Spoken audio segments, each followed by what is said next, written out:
بسم اللہ الرحمن الرحیم۔ علم الفرائض کی فضیلت، علم وراثت کی فضیلت۔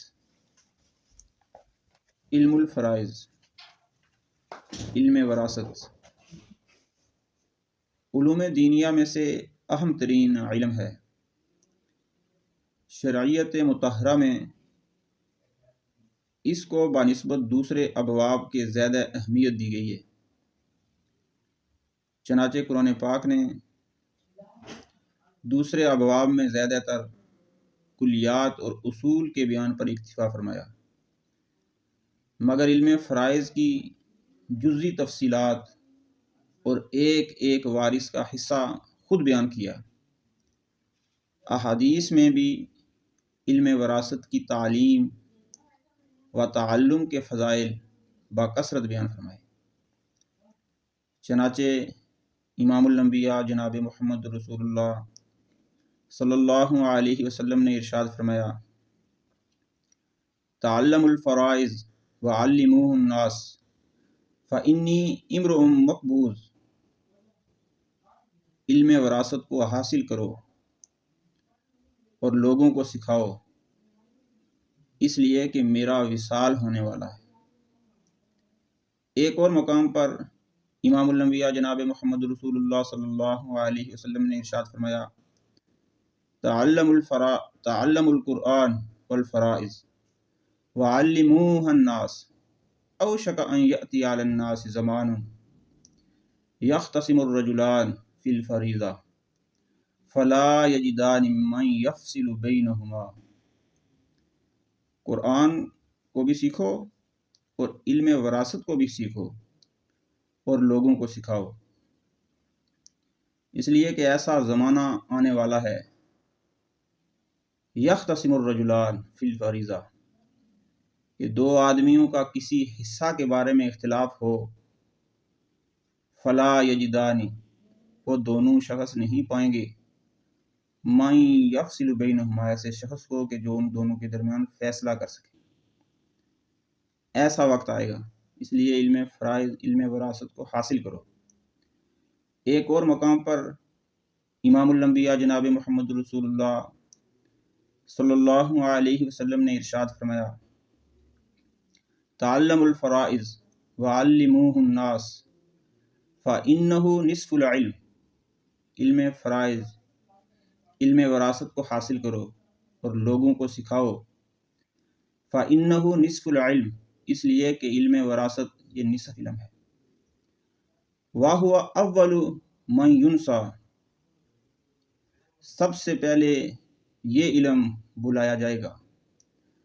وَهُوَ أَوَّلُ شَيْءٍ يُنْتَزَعُ مِنْ أُمَّتِي، اور سب سے پہلے میری امت سے اس علم کو قبض کر لیا جائے گا۔ ایک اور مقام پر پیغمبر علیہ الصلوۃ والسلام نے ارشاد فرمایا کہ جب تم کھیلنا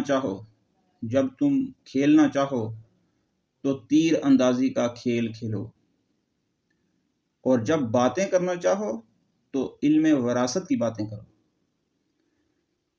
تو ان احادیث مبارکہ میں پیغمبر علیہ الصلوۃ والسلام نے علم وراثت کی فضیلت بیان فرمائی، جس کا خلاصہ یہ ہے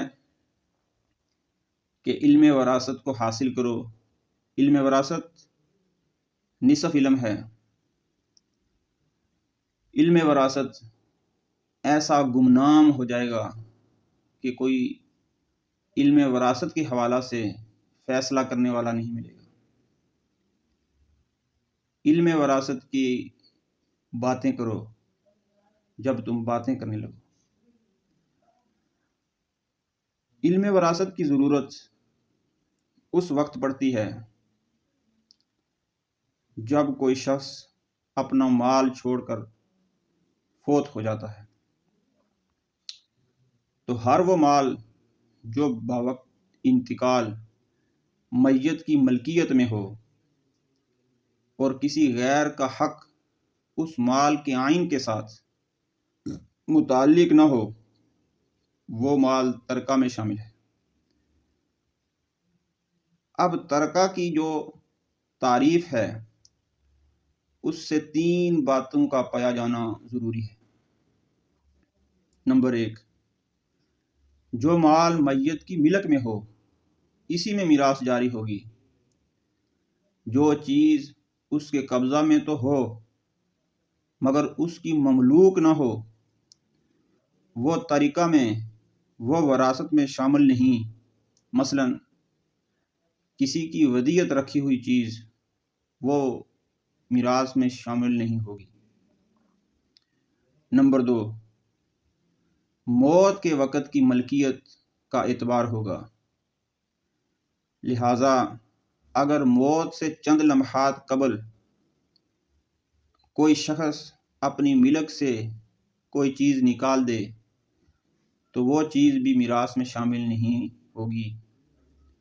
مثلا کسی نے کوئی چیز بیچ دی۔ نمبر 3، جس چیز کے عین کے ساتھ کسی کا حق متعلق ہو وہ طریقہ میں شامل نہیں ہوگی۔ مثلا میت نے کسی متعین چیز کو اپنی بیوی کا مہر بنا دیا ہو تو وہ چیز وراثت میں شامل نہیں ہوگی۔ وراثت میں جو چیز شامل ہوگی اس مال سے متعلق بھی چند حقوق ہیں۔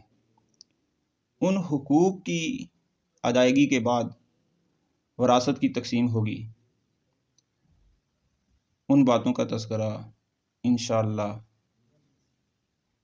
آنے والے وقت میں کریں گے انشاءاللہ۔